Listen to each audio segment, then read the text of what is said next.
भगवान श्री कृष्ण ने तोड़ा सुदर्शन चक्र का अहंकार। भगवान श्री कृष्ण द्वारिका में रानी सत्यभामा के साथ सिंहासन पर बैठे थे। पास में ही गरुड़ और सुदर्शन चक्र भी बैठे हुए थे। तीनों के चेहरों पर दिव्य तेज झलक रहा था। बातों ही बातों में रानी सत्यभामा ने श्री कृष्ण से पूछा कि हे प्रभु, आपने त्रेता युग में राम के रूप में अवतार लिया था, तब सीता आपकी पत्नी थी, क्या वे मुझसे भी ज़्यादा सुंदर थीं?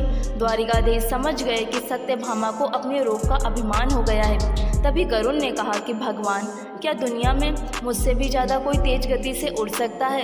इधर सुदर्शन चक्र ने भी पूछ लिया कि भगवान, मैंने बड़े बड़े युद्धों में आपको विजय दिलवाई है, क्या तीनों लोकों में मुझसे भी ज़्यादा कोई शक्तिशाली है? भगवान मन ही मन मुस्कुरा रहे थे। वो समझ रहे थे कि उनके इन तीनों भक्तों को अहंकार हो गया है और इनका अहंकार खत्म करने का समय आ गया है। ऐसा सोचकर उन्होंने गरुड़ से कहा, हे गरुड़, तुम हनुमान के पास जाओ और कहना कि भगवान राम माता सीता के साथ उनकी प्रतीक्षा कर रहे हैं। गरुड़ भगवान की आज्ञा लेकर हनुमान के पास चले गए। इधर श्री कृष्ण ने सत्यभामा से कहा कि देवी, आप सीता के रूप में तैयार हो जाएं, और स्वयं द्वारिकाधीश ने राम का रूप ले लिया और सुदर्शन चक्र को आज्ञा देते हुए कहा कि तुम महल के प्रवेश द्वार पर पहरा दो और ध्यान रहे कि मेरी आज्ञा के बिना महल में कोई प्रवेश न करे।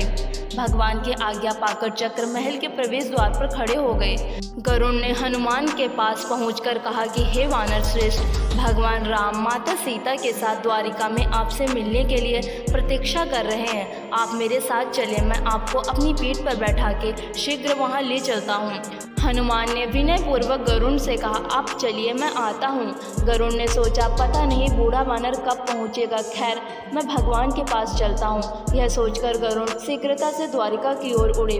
पर यह क्या, महल में पहुंचकर गरुड़ देखते हैं कि हनुमान तो उनसे पहले ही महल में प्रभु के सामने बैठे हैं। गरुड़ का सिर शर्म से झुक गया।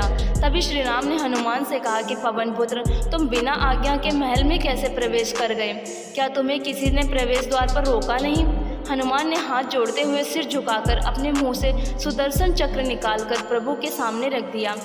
हनुमान ने कहा कि प्रभु, आपसे मिलने से मुझे इस चक्र ने रोका था, इसलिए इसे मुंह में रखकर मैं आपसे मिलने आ गया, मुझे क्षमा करें।